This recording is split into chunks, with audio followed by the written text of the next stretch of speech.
el clic metálico de las esposas. Ese fue el sonido que lo rompió todo. En un segundo, el mejor detective de la ciudad fue exhibido como un traidor. 5 años después, un fantasma del pasado llama a su puerta con un caso imposible: encontrar a una periodista que sabía demasiado. Esta no es una historia de justicia, es la crónica de una venganza. El inspector Mateo Vargas sentía el poder vibrando en la punta de sus dedos. Estaba a un paso, solo a un maldito paso, de derrumbar el imperio de los Rivas. Durante meses había tejido una red invisible alrededor de Ricardo Rivas, el patriarca, un hombre cuya fachada de filántropo y benefactor de la ciudad escondía la podredumbre de un imperio criminal. La operación era secreta, quirúrgica. Esa mañana, en la sala de reuniones de la jefatura, el aire olía a victoria. Mateo, con su traje impecable y una confianza que rozaba la arrogancia, presentó las pruebas finales a sus superiores. Era un caso hermético, una obra maestra de la investigación. Su presentación no era solo un informe, era un caso de estudio sobre cómo desmantelar una organización desde dentro, la culminación de una carrera dedicada a mirar al abismo sin pestañear. Pero entonces algo se rompió. La puerta de la sala se abrió de golpe. No eran los refuerzos que esperaba, sino agentes de asuntos internos. 2 hombres con rostros de piedra se acercaron a él. «Inspector Vargas, queda usted detenido». La frase cayó como una losa de granito en el silencio de la sala. Mateo rió, una risa seca, incrédula. ¿Es una broma? Nadie rió con él. El jefe de asuntos internos, un hombre al que Mateo siempre había despreciado por su mediocridad, puso sobre la mesa una serie de fotografías.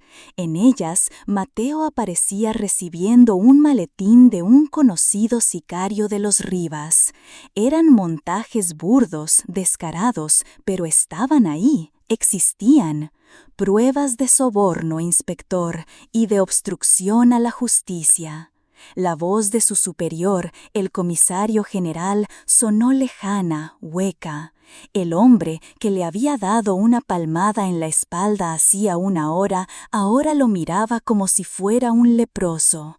Mateo sintió que la sangre se le helaba en las venas. Su cerebro, normalmente rápido como un rayo, se paralizó. Buscó una cara amiga, un gesto de apoyo, pero solo encontró miradas de decepción, de desprecio, de triunfo disimulado en algunos. Le leyeron sus derechos mientras le quitaban la placa y el arma. El clic de las esposas al cerrarse en sus muñecas resonó en sus oídos como el portazo de una tumba. ¿Qué se siente cuando la máscara que el mundo te pone no es la que tú elegiste? Mateo estaba a punto de descubrirlo de la forma más brutal. Lo sacaron por la puerta principal de la jefatura, donde, misteriosamente, ya esperaba un enjambre de periodistas. Los flashes de las cámaras eran como explosiones de magnesio cegándolo, cada uno un golpe físico. Los micrófonos se agolpaban en su cara como armas. Es cierto que lideraba una red de extorsión desde la policía. ¿Cuánto le pagaban los Rivas? Sintió que el suelo se le abría bajo los pies. Su nombre, su carrera de 20 años, su honor, Todo se estaba desmoronando en un circo mediático perfectamente orquestado.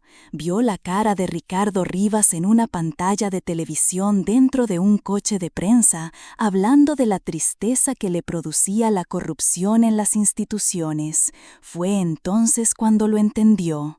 No era una simple trampa, era una ejecución pública. Y él, el brillante Mateo Vargas, era el cordero sacrificado en el altar de la apariencia. Su reputación, construida con años de trabajo honesto, fue destruida en minutos por una imagen, una mentira bien contada.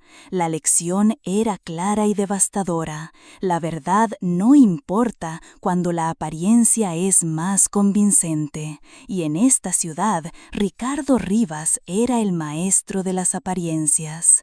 5 años pueden ser una eternidad o un parpadeo.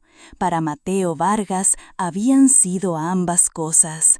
El tiempo se había estirado en una agonía lenta y pegajosa, llena de noches sin dormir y mañanas con sabor a ceniza. Su mundo ya no era el de las salas de estrategia y las operaciones de alto riesgo. Ahora, su universo se reducía a una oficina polvorienta en el segundo piso de un edificio decrépito del centro, con vistas a un callejón donde los gatos callejeros peleaban por los restos de un restaurante chino. El letrero en la puerta de vidrio esmerilado decía Vargas, investigaciones privadas, pero las letras estaban descoloridas como si la esperanza misma se hubiera rendido. Mateo era un fantasma habitando los restos de su propia vida. El traje impecable había sido reemplazado por vaqueros gastados y una chaqueta de cuero raída. La confianza afilada era ahora un cinismo pesado que le curvaba los hombros. Había pasado 2 años en prisión, una pesadilla burocrática de la que salió con el alma llena de cicatrices y la convicción de que la justicia era un cuento para niños. Ahora sobrevivía con casos mediocres, maridos infieles, pequeños fraudes de seguros, adolescentes fugitivos que no querían ser encontrados. Aceptaba lo que fuera para pagar el alquiler y mantener su modesta adicción al café solo y al whisky barato. Cada mañana, al mirarse en el espejo agrietado del baño, veía al hombre que había sido y al despojo en que se había convertido. La arrogancia había muerto, pero en su lugar no había nacido la humildad, sino una rabia sorda, un rescoldo que se negaba a apagarse bajo la montaña de cenizas. Leía los periódicos y veía a Ricardo Rivas inaugurando hospitales, recibiendo premios por su labor cívica, sonriendo desde las páginas de Sociedad. La máscara del filántropo era más sólida que nunca, y a nadie parecía importarle la podredumbre que ocultaba.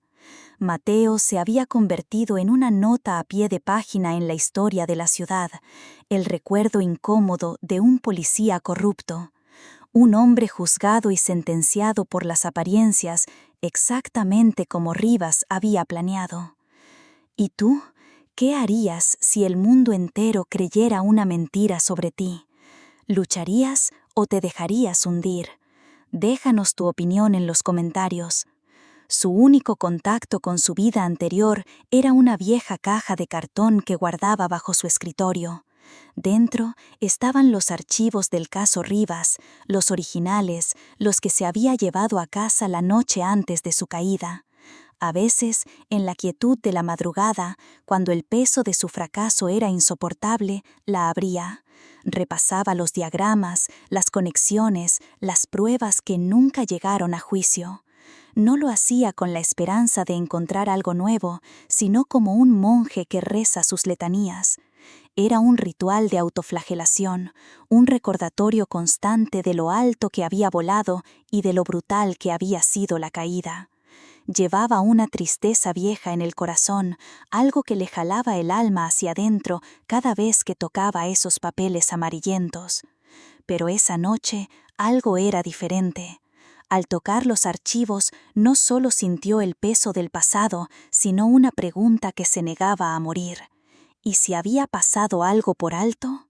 La campanilla sobre la puerta de la oficina sonó, un tintineo débil y polvoriento que sobresaltó a Mateo.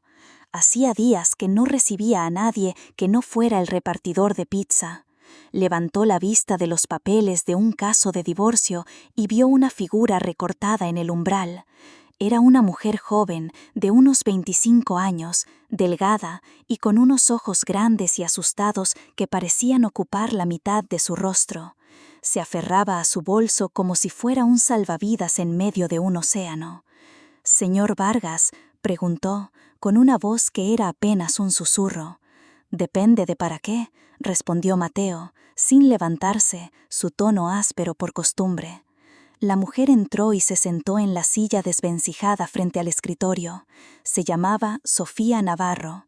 Habló con frases entrecortadas, con la urgencia desesperada de quien ha tocado todas las puertas y ha encontrado todas cerradas. Su hermana, Elena Navarro, había desaparecido hacía 2 semanas. Elena era periodista de investigación, independiente, obstinada. Había denunciado a la policía, pero la trataron con una condescendencia burocrática, catalogándolo como una desaparición voluntaria.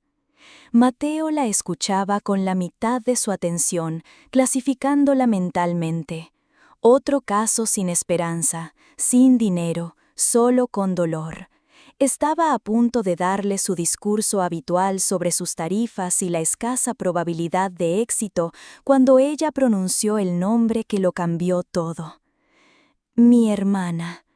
Estaba trabajando en algo grande, algo sobre la corporación Rivas. El nombre cayó en la oficina como una piedra en un estanque. Mateo se enderezó, sintiendo una corriente eléctrica recorrer su columna vertebral por primera vez en años. Miró a Sofía, realmente la miró.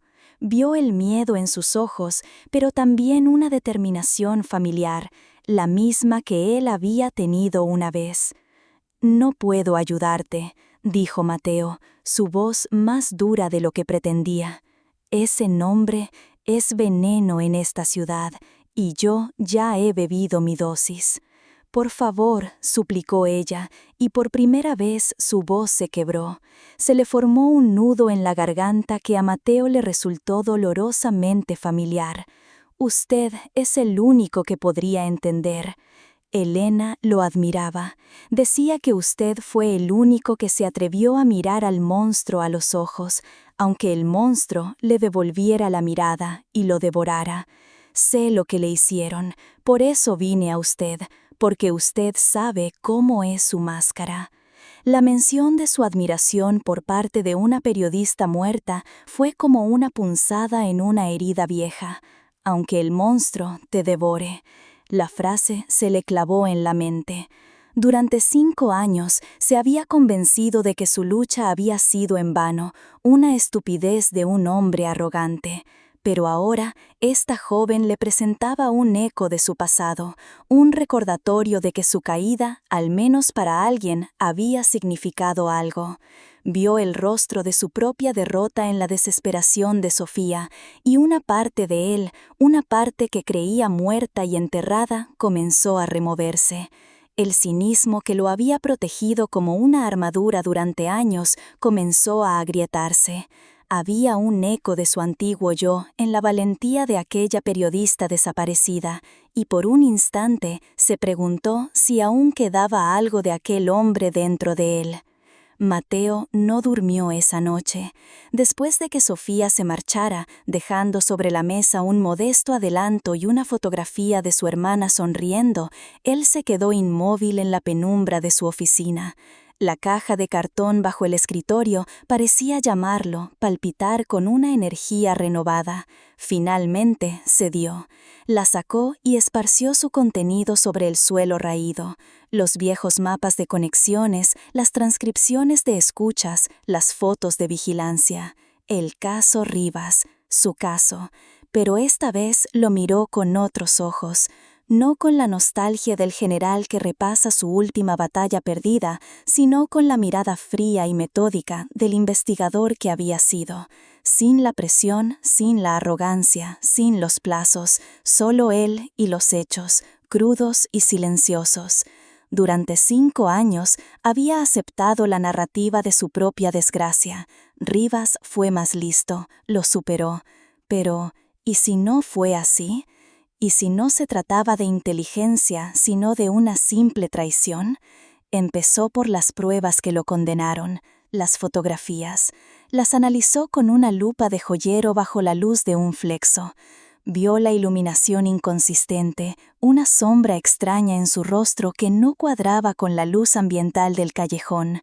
Vio el grano de la imagen, diferente en la zona del maletín, casi imperceptible. En su momento, cegado por la conmoción y la humillación, lo había pasado por alto. Ahora lo veía claro. Era un montaje, pero uno extraordinariamente bueno. Uno que requería acceso a material original y a un experto en manipulación digital. Recordó las palabras de un viejo instructor de la academia.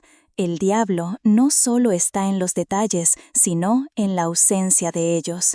Aquí, la ausencia de coherencia era la prueba. Luego, la transcripción de la llamada anónima que alertó a asuntos internos. La voz estaba distorsionada, pero el patrón del lenguaje, la elección de ciertas palabras, había algo familiar en la cadencia. Pasó la noche entera comparando ese audio con las grabaciones de las interrogaciones de su antiguo equipo. Su sangre hervía lentamente mientras la sospecha tomaba forma. Al amanecer, con los ojos enrojecidos y la mesa llena de tazas de café vacías, Mateo sintió algo que no había sentido en mucho tiempo: la emoción de la caza. Se dio cuenta de que no solo había sido un peón en el juego de Rivas, había sido un peón estúpido. Había sido tan arrogante, tan seguro de su propio ingenio, que nunca consideró la posibilidad más simple: que el enemigo no solo estaba afuera, sino también adentro. El caso de Elena Navarro ya no era solo el caso de una periodista desaparecida. Ahora estaba inextricablemente unido a su propia historia. Los hilos sueltos de su pasado y los hilos rotos del presente de Elena comenzaban a entrelazarse, formando el boceto de una única y monstruosa telaraña. Y en el centro, como una araña paciente y satisfecha, estaba Ricardo Rivas. Mateo se levantó y se miró en el cristal de la ventana, donde se reflejaba la primera luz del día. El despojo seguía ahí, pero en sus ojos había una nueva chispa. Era la chispa de su antiguo yo, el detective que creía que ningún secreto podía permanecer oculto para siempre. Y se hizo una pregunta que lo cambiaría todo. Si la mentira que lo destruyó fue tan elaborada, ¿qué verdad tan terrible debía estar protegiendo? Para acercarse a Ricardo Rivas, Mateo sabía que no podía usar la fuerza bruta. Tenía que ser sutil, un fantasma en el borde de su visión. Recordó que Rivas, en su obsesiva construcción de imagen pública, patrocinaba una gala benéfica anual para el hospital infantil de la ciudad. Era el evento social del año, un desfile de poder, riqueza y falsa modestia. Y era la oportunidad perfecta para ver al lobo en su propio redil. Con parte del dinero de Sofía, Mateo alquiló un smoking que no le quedaba del todo bien y consiguió una entrada a través de un antiguo informante al que le debía un favor. Entrar en el gran salón del Hotel Esplendor fue como viajar a otro planeta. El lobby brillaba con su elegancia habitual, pero multiplicado por 1000. Arañas de cristal, champán fluyendo como agua y el murmullo de la élite de la ciudad. Se sintió fuera de lugar, un cuervo en una jaula de pavos reales.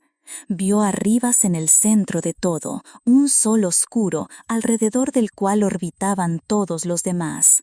Estaba impecable en un traje hecho a medida, con su cabello plateado peinado hacia atrás y una sonrisa que nunca llegaba a sus ojos fríos como el hielo. Estrechaba manos, aceptaba elogios, prometía donaciones. Era la imagen perfecta del benefactor, pero Mateo veía más allá. Veía la tensión en los hombros de su guardaespaldas, la forma en que sus ojos escaneaban constantemente la multitud, la manera calculadora en que seleccionaba a sus interlocutores. Mateo esperó su momento. Se acercó a él cuando estaba momentáneamente solo, cerca de la terraza. «Señor Rivas», dijo, su voz tranquila. Rivas se giró y por un instante sus ojos se entrecerraron al reconocer el rostro de su pasado. La sorpresa duró una fracción de segundo antes de ser reemplazada por una máscara de cortés indiferencia. «Disculpe, ¿nos conocemos?» «Mateo Vargas», dijo Mateo, saboreando el nombre en sus labios. «Solíamos tener intereses comunes». Una sonrisa burlona se dibujó en la cara de Rivas. «¿Vargas? Ah, sí, el inspector. Una pena lo que le ocurrió, pero me alegro de que haya rehecho su vida. Aunque, debo decir, este no parece su ambiente». La condescendencia en su voz era un veneno suave. Era el mismo tono que usaría un millonario con un sirviente. «Estoy trabajando en un caso», continuó Mateo, ignorando la provocación, «la desaparición de una periodista, Elena Navarro. Quizás el nombre le suene. Estaba muy interesada en sus negocios». La sonrisa de Rivas no vaciló, pero Mateo vio un cambio minúsculo en sus pupilas, una contracción casi imperceptible. «No tengo idea de quién me habla», dijo fríamente. «Y si me disculpa, tengo invitados que atender. Gente importante, no gente como usted». Con esa última estocada, Rivas se dio la vuelta y se alejó, dejando a Mateo solo en la terraza. El aire nocturno era frío, pero a Mateo le hervía la sangre. Había visto detrás de la máscara, había visto el destello de reconocimiento, el atisbo de nerviosismo, y había sentido el mismo desprecio arrogante que lo había destruido 5 años atrás. Rivas no lo consideraba una amenaza, lo veía como un insecto que ya había sido aplastado una vez, y sin saberlo acababa de cometer un error fatal: subestimar a Mateo Vargas por segunda vez. Porque, como dice el viejo proverbio, nunca sabes quién está detrás de la máscara. Después del encuentro en la gala, Mateo sintió cómo un muro invisible se levantaba a su alrededor. Era sutil, pero innegable. La mano de Rivas, larga y poderosa, estaba obrando en las sombras para asfixiar su investigación antes de que pudiera tomar aliento. Intentó hablar con los antiguos colegas de Elena en el pequeño periódico digital donde colaboraba. Al principio se mostraron dispuestos a ayudar, compartiendo anécdotas sobre su tenacidad. Pero en cuanto Mateo mencionó el nombre de Rivas, sus rostros se cerraron. Las sonrisas se volvieron tensas. «Elena era muy reservada con sus fuentes», dijo uno. «Trabajaba sola en ese tema», añadió otro. El miedo era un olor agrio en la pequeña redacción. Le dieron evasivas y lo despidieron con una prisa que era casi pánico. Luego buscó a un contacto en los muelles, un viejo soplón que le había hablado de movimientos extraños en los contenedores de una de las empresas fachada de Rivas. Cuando Mateo llegó al bar de mala muerte donde solían encontrarse, el hombre lo miró con los ojos desorbitados. «No sé nada, Vargas, Y tú no deberías estar aquí, balbuceó, antes de escurrirse por la puerta trasera. Cada pista, cada posible testigo se desvanecía en la nada. Llamaba a números que de repente estaban fuera de servicio, visitaba apartamentos cuyos inquilinos se acababan de mudar sin dejar dirección. Era como perseguir fantasmas. Se sentía como un león enjaulado, caminando en círculos por su oficina, la frustración creciendo como una marea negra en su interior. La ciudad, que una vez fue su tablero de juego, se había convertido en un laberinto diseñado para atraparlo. El poder de Rivas no residía solo en su dinero, sino en su capacidad para sembrar un silencio sepulcral. Una noche, mientras volvía a su oficina, 2 hombres corpulentos le cerraron el paso en el callejón oscuro. No dijeron una palabra. Uno de ellos simplemente lo sujetó, mientras el otro le propinaba un puñetazo seco en el estómago que le robó el aliento. Cayó de rodillas, tosiendo. «Es solo un aviso», gruñó uno de ellos, su voz como grava.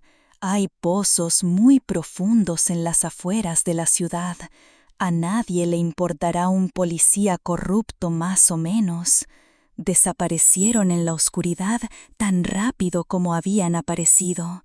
Mateo se quedó allí, apoyado contra la pared de ladrillos fríos, con el sabor metálico de la sangre en la boca. El dolor físico era agudo, pero no era nada comparado con la rabia helada que lo invadió. Esto ya no era un juego sutil de poder. Rivas había mostrado sus colmillos, había cruzado una línea. Ya no solo intentaba silenciarlo, sino que lo amenazaba directamente. Se levantó, con el cuerpo dolido pero la mente más clara que nunca. El miedo que Rivas intentaba infundirle tuvo el efecto contrario. Ahora la duda había sido reemplazada por la certeza. Elena Navarro no había desaparecido, la habían silenciado, y él sería el siguiente si no se movía más rápido y con más inteligencia. Se enfrentaba a un dilema: rendirse y salvar su vida, o seguir adelante y arriesgar todo por una verdad que a nadie parecía importarle. ¿Qué harías tú en su lugar? ¿La justicia o la vida? Derrotado y dolorido, Mateo llamó a Sofía. Necesitaba algo más, cualquier cosa que su hermana pudiera haber dejado atrás. «Busca algo fuera de lo común», le dijo por teléfono. «Algo que no parezca importante. Un recibo, un libro, un diario». Al día siguiente, Sofía apareció en su oficina con una pequeña caja de madera. «Es lo único que encontré que no tuviera sentido», dijo, su voz temblorosa. Elena siempre la tenía en su mesita de noche. Dijo que era su caja de pensamientos. Mateo la abrió con cuidado. Dentro no había un diario, sino una colección de objetos aparentemente aleatorios. Una entrada de cine usada, una pluma de gaviota, un puñado de recibos de cafeterías y un pequeño cuaderno de notas de tapa negra. Mateo lo hojeó. Las páginas estaban llenas de lo que parecían garabatos, símbolos extraños, fragmentos de poemas y secuencias de números sin sentido aparente. Era un caos incomprensible. «No entiendo nada», dijo Sofía, desesperada. «Parece la locura de una mente obsesionada».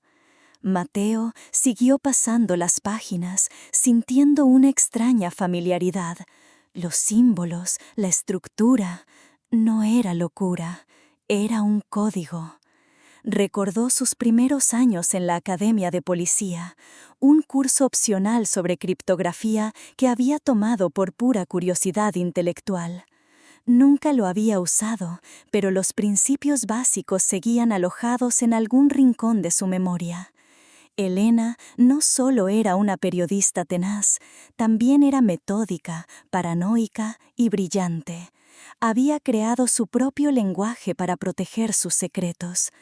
«Esto no es locura, Sofía», dijo Mateo, su voz cargada de una nueva excitación. «Esto es un mapa. Tu hermana sabía que estaba en peligro y nos dejó un camino a seguir». Pasó los siguientes 2 días encerrado en su oficina, con el cuaderno como único compañero. Las paredes se llenaron de hojas de papel con sus intentos de descifrar el código. Fue un proceso arduo, frustrante, pero poco a poco empezaron a surgir patrones. Se dio cuenta de que las claves estaban en los objetos de la caja. La fecha de la entrada del cine correspondía a una página específica. Los nombres de las cafeterías en los recibos eran anagramas de palabras clave. Elena había revelado una habilidad secreta, una que destrozaba la imagen de una simple reportera. Su mente era una fortaleza, y ese cuaderno era la llave. Mateo sintió una profunda oleada de respeto por la mujer a la que nunca conoció. No se había limitado a investigar a Rivas, se había preparado para una guerra contra él. Y aunque había perdido la primera batalla, quizás había dejado las armas para ganar la guerra. Pasó los siguientes 2 días encerrado en su oficina, con el cuaderno como único compañero. Las paredes se llenaron de hojas de papel con sus intentos de descifrar el código. Fue un proceso arduo, frustrante, pero poco a poco empezaron a surgir patrones. Se dio cuenta de que las claves estaban en los objetos de la caja. La fecha de la entrada del cine correspondía a una página específica. Los nombres de las cafeterías en los recibos eran anagramas de palabras clave. Elena había revelado una habilidad secreta, una que destrozaba la imagen de una simple reportera. Su mente era una fortaleza, y ese cuaderno era la llave. Mateo sintió una profunda oleada de respeto por la mujer a la que nunca conoció. No se había limitado a investigar a Rivas, se había preparado para una guerra contra él. Y aunque había perdido la primera batalla, quizás había dejado las armas para ganar la guerra. Lentamente, palabra por palabra, Mateo comenzó a traducir el lenguaje de los secretos, y las primeras frases que emergieron de aquel caos le helaron la sangre. Hablaban de una operación de lavado de dinero a escala internacional, utilizando la división de importación y exportación de la corporación Rivas. Era 100 veces más grande y más sucio de lo que él jamás había imaginado. Había encontrado la pista que lo cambiaría todo, oculta no en un archivo policial, sino en el lenguaje secreto de una mujer valiente. El pasado, al fin, comenzaba a hablar. Cada palabra que Mateo descifraba del cuaderno de Elena era como un sorbo de veneno. La operación de Rivas no era solo corrupción local, era una arteria principal en una red global de crimen financiero. Los nombres codificados que aparecían no eran de matones locales, sino de figuras políticas internacionales y banqueros de reputación intachable. La investigación por la que él había caído era solo la punta de un iceberg monstruoso. Elena había descubierto todo. Pero una sección del cuaderno lo perturbó más que ninguna otra. Hablaba de un guardián en la torre, una fuente dentro de la policía que no solo protegía a Rivas, sino que le proporcionaba información desde dentro. Elena había escrito: «El guardián es el que poda el jardín, corta las ramas que crecen demasiado cerca del sol. Él me cortará a mí». Cortó a Vargas. La duda empezó a envenenarle el alma. La idea de una traición se había solidificado, convirtiéndose en una certeza nauseabunda. Su caída no había sido solo obra de Rivas. Había necesitado un cómplice con acceso a los sistemas de la policía, a los horarios, a las pruebas. Alguien que pudiera manipular la escena y plantar las semillas de su destrucción. Reconstruyó mentalmente los días previos a su detención. ¿Quién sabía cada detalle de su operación? Solo su equipo más cercano, y en el centro de ese equipo, su amigo, su compañero durante 15 años, el hombre que era como un hermano para él. El entonces capitán y ahora comandante Luis Ferrer. El corazón de Mateo dio un brinco doloroso. Se negaba a creerlo. Luis había sido el que más indignado pareció en su momento, el que le prometió en secreto que encontraría a los culpables. ¿Había sido todo una farsa? Revisó sus notas del caso, los informes oficiales. Y ahí estaba. El informe de la evidencia anónima había sido registrado y procesado por la unidad de Ferrer. La cadena de custodia de las fotos manipuladas pasaba directamente por sus manos. Sintió como si le hubieran arrojado agua helada. La traición no era solo profesional, era profundamente personal. Todos esos años en prisión, toda la humillación, todo el exilio autoimpuesto, no solo habían sido causados por su enemigo, sino también por su mejor amigo. El dolor era tan agudo que le costaba respirar. Caminaba por la oficina como un león enjaulado, la rabia y la pena luchando en su interior. La verdad que Elena había desenterrado era una serpiente de 2 cabezas. Una era el crimen de Rivas, la otra la traición de Luis Ferrer. Y Mateo sabía que para cortar la primera, primero tendría que enfrentarse a la segunda. Tenía que mirar a los ojos al hombre que lo había arrojado a los lobos y preguntarle por qué. La perspectiva le revolvía el estómago, pero sabía que era un paso ineludible en el camino hacia la justicia, tanto para Elena como para él mismo. A veces, la herida más profunda no es la que te inflige un enemigo, sino la que te hace alguien en quien confiabas ciegamente. Mateo llamó a Luis Ferrer y le pidió que se vieran. Usó un tono casual, el de un viejo amigo que busca ponerse al día. Se citaron en un viejo bar del puerto, un lugar ruidoso y anónimo donde nadie prestaría atención a 2 hombres hablando en una esquina oscura. Cuando Luis llegó, Mateo vio el paso del tiempo en él. Se había vuelto más corpulento, con un aire de autoridad que no tenía antes. Su traje era caro, su reloj ostentoso. Lo saludó con una palmada en la espalda, una sonrisa forzada en el rostro. «Mateo, qué sorpresa, ¿cómo te ha tratado la vida?» Mateo lo dejó hablar, que se sintiera cómodo, que bajara la guardia.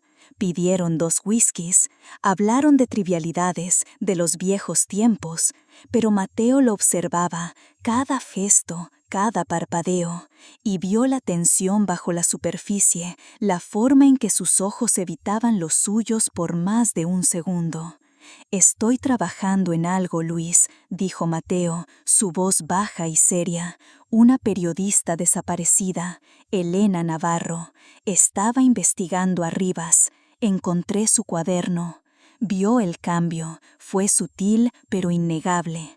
La sonrisa de Luis se congeló, su mano, que sostenía el vaso, tembló ligeramente. «No sé de qué me hablas», dijo, pero su voz había perdido toda su seguridad. Mateo se inclinó sobre la mesa. Su mirada era como 2 pedazos de acero. «El guardián en la torre, Luis», así te llamaba ella, «el que poda el jardín. ¿Me podaste a mí? ¿No es así?» El rostro de Luis se quedó pálido, abrió la boca para protestar, pero no emitió sonido alguno. Por primera vez en 5 años, la máscara de su viejo amigo se resquebrajó, revelando al hombre asustado y culpable que había debajo. El silencio que siguió fue devastador, más elocuente que cualquier confesión. Finalmente, Luis se derrumbó. Con la voz quebrada por la vergüenza, lo confesó todo. Años atrás, su hija había enfermado gravemente. una enfermedad rara que requería un tratamiento experimental carísimo que el seguro no cubría. Estaba desesperado. Rivas se enteró y se le acercó. Le ofreció pagar todo el tratamiento, salvar la vida de su hija. A cambio, solo pedía lealtad. Al principio eran cosas pequeñas, información sobre investigaciones sin importancia.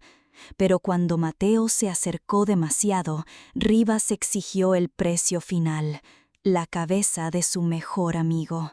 «No tuve elección, Mateo», susurró Luis, con lágrimas en los ojos. «Iba a perder a mi hija. ¿Qué habrías hecho tú?» Mateo sintió un torbellino de emociones, rabia, piedad, un desprecio infinito. «¿Qué habría hecho yo?», respondió, su voz temblando de una furia contenida. «Habría muerto antes que vender a mi hermano. Me lo quitaste todo, Luis, mi nombre, mi vida, por dinero». «No fue por dinero, fue por mi hija», gritó Luis en un susurro desesperado. «Lo que te dio no justifica lo que me quitaste», sentenció Mateo, levantándose.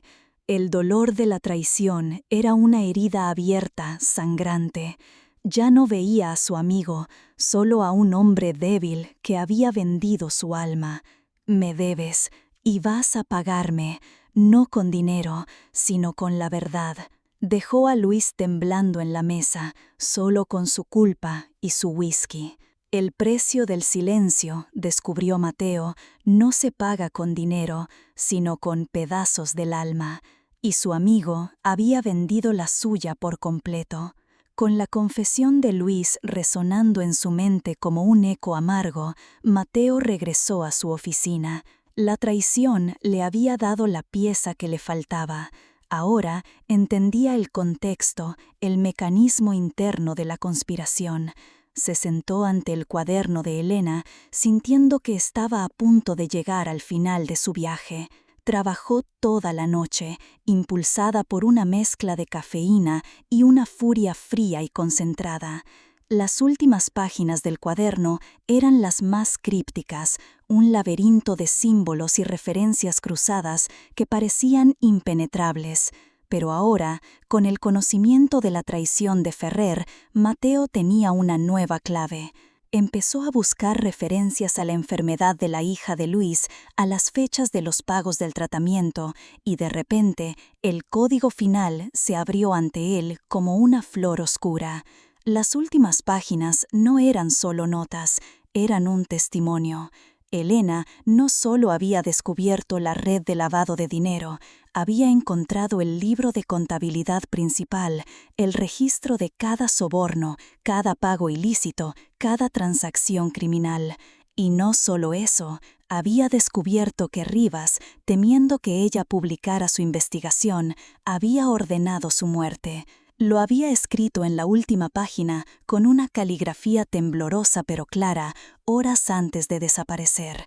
«Si estás leyendo esto, es que Rivas me ha encontrado».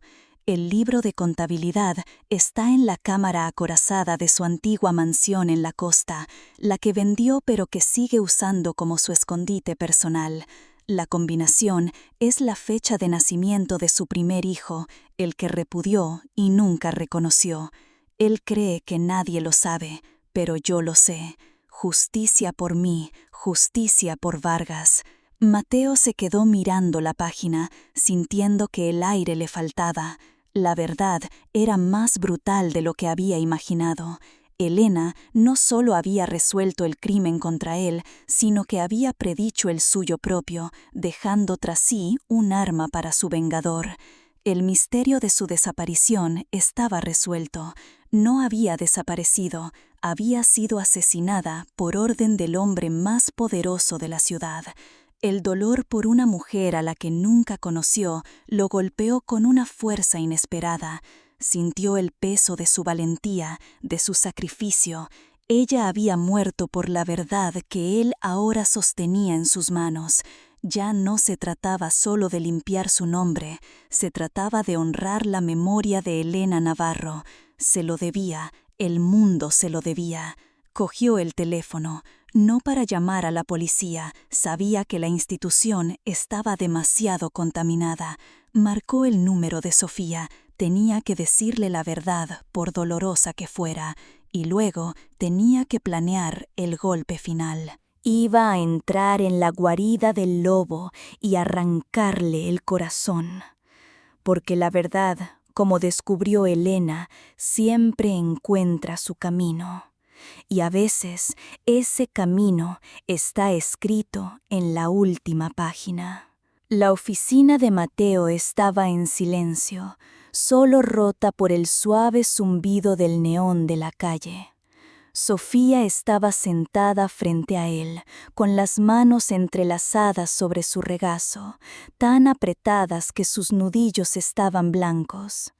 Había acudido tan pronto como él la llamó, sus ojos llenos de una mezcla de esperanza y pavor. Mateo no sabía cómo empezar. Las palabras que tenía que decir eran pesadas, afiladas. Cualquier forma de decirlas sería cruel. Así que eligió la única que conocía, la verdad, directa, sin adornos. Sofía. Encontré lo que le pasó a Elena, dijo, su voz ronca. Vio cómo el cuerpo de Sofía se tensaba, preparándose para el impacto. Ella no desapareció, la asesinaron. Un sollozo ahogado escapó de los labios de Sofía. Fue un sonido pequeño, roto, que pareció llenar toda la habitación. Las lágrimas que había estado conteniendo durante semanas finalmente brotaron, silenciosas al principio y luego en un llanto desconsolado que le partió el corazón a Mateo. Él simplemente esperó, dándole el espacio para su dolor. No ofreció palabras de consuelo vacías. No había consuelo para una verdad como esa. Cuando el llanto amainó, dejando tras de sí solo el eco de la pena, Sofía levantó la vista, con el rostro enrojecido y devastado. «¿Quién?», susurró. «Ricardo Rivas», respondió Mateo. Elena descubrió toda su red criminal.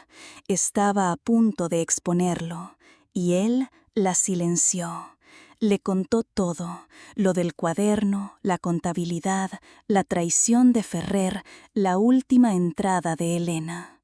Mientras hablaba, vio cómo el dolor en los ojos de Sofía se transformó lentamente. La pena seguía allí, pero ahora ardía debajo de ella una nueva llama, la de la rabia. La misma rabia que había alimentado a Mateo durante 5 años.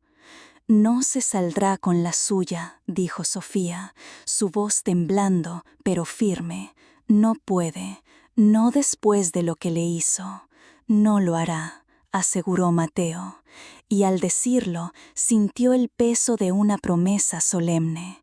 Le estaba haciendo una promesa a Sofía, a sí mismo y al fantasma de Elena.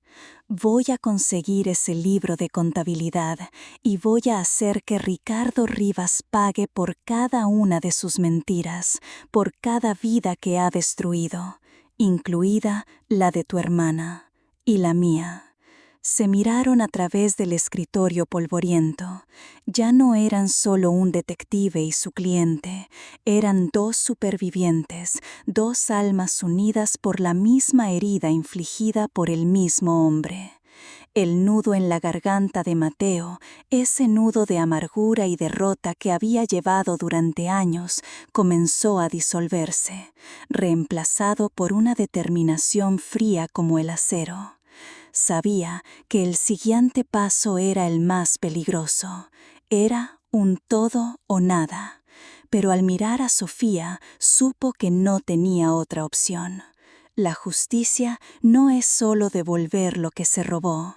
Justicia es reconocer el daño que nunca debió hacerse, y él iba a hacer que Rivas lo reconociera. Mateo contactó a Luis Ferrer.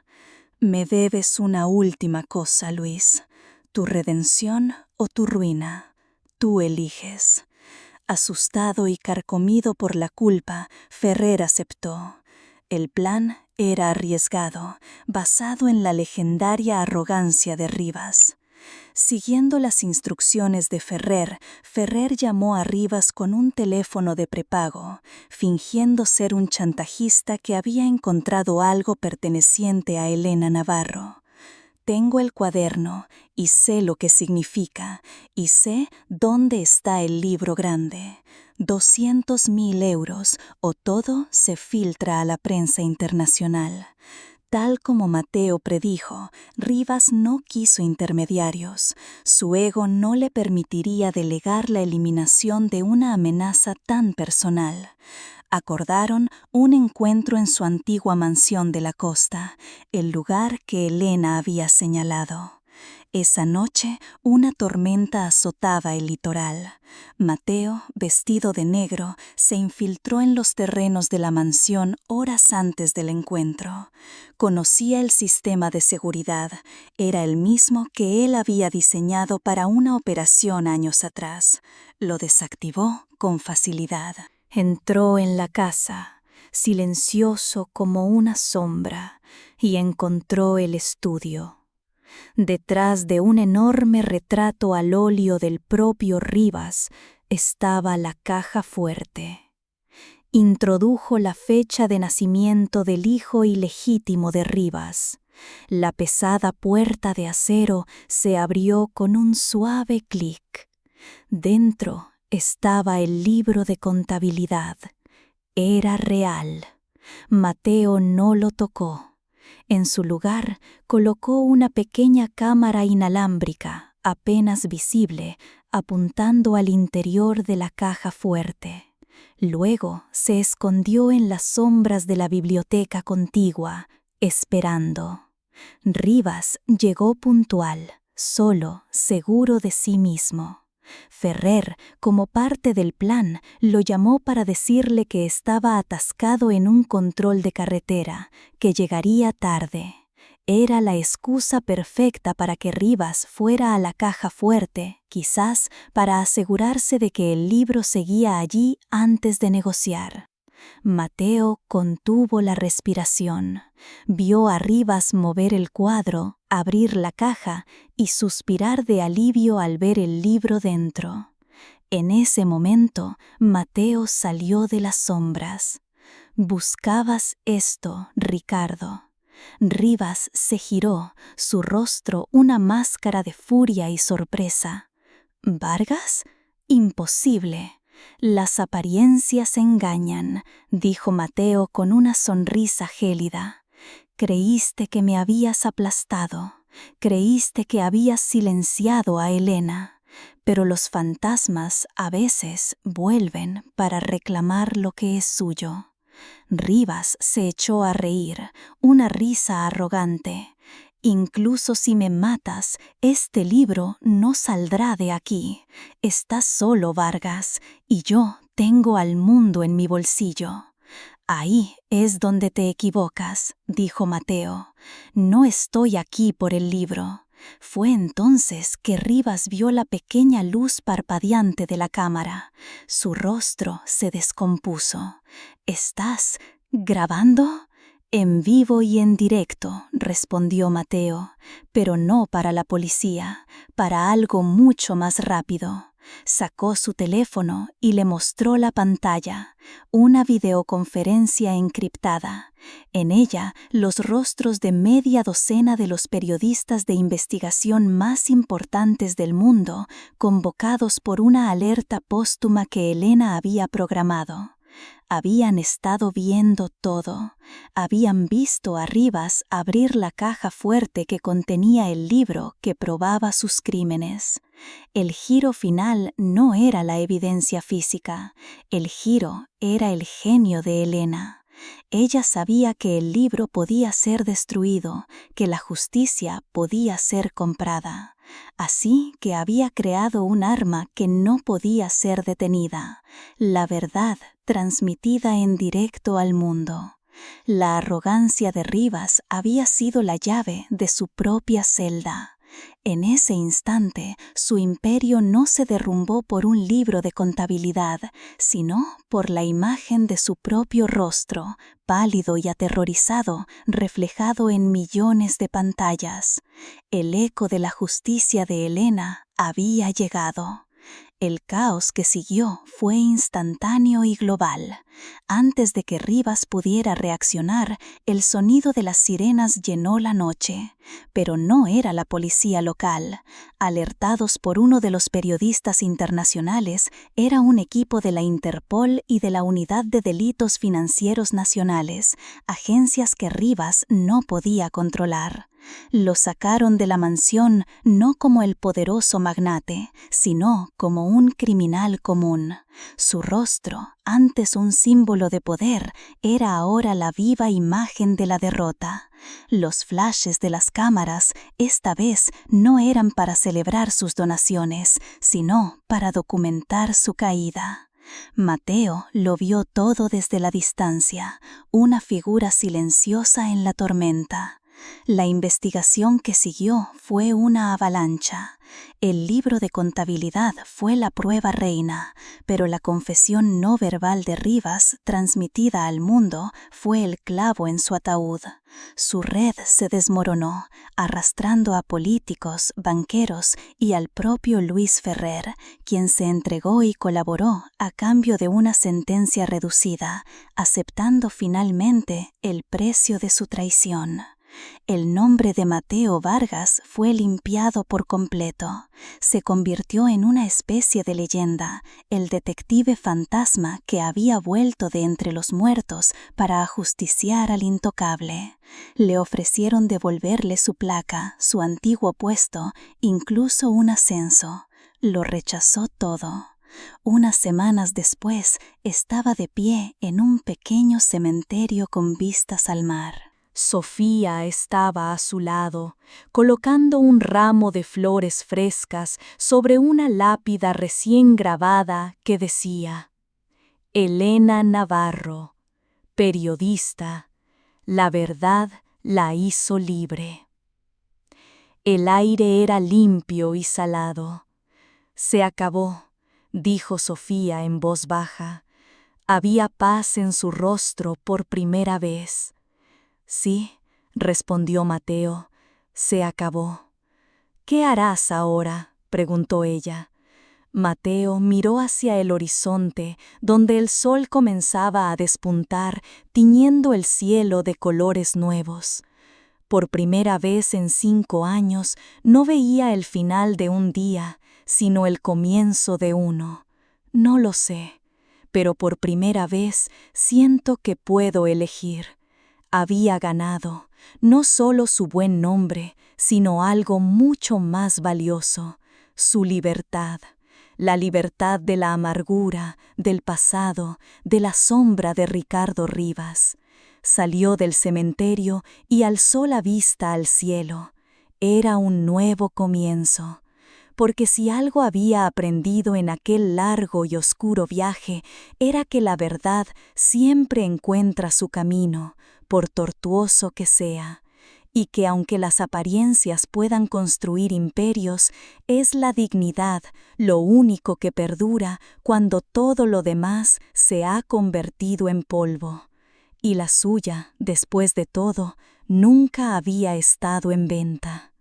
La historia de Mateo Vargas nos deja una poderosa lección.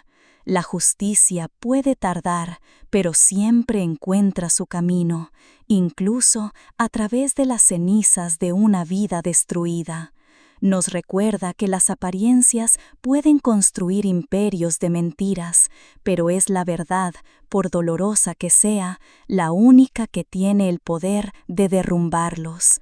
¿Y a ustedes, qué les pareció esta historia? ¿Creen que la traición de Luis, motivada por el amor a su hija, puede tener justificación? ¿O hay actos que nunca pueden ser perdonados?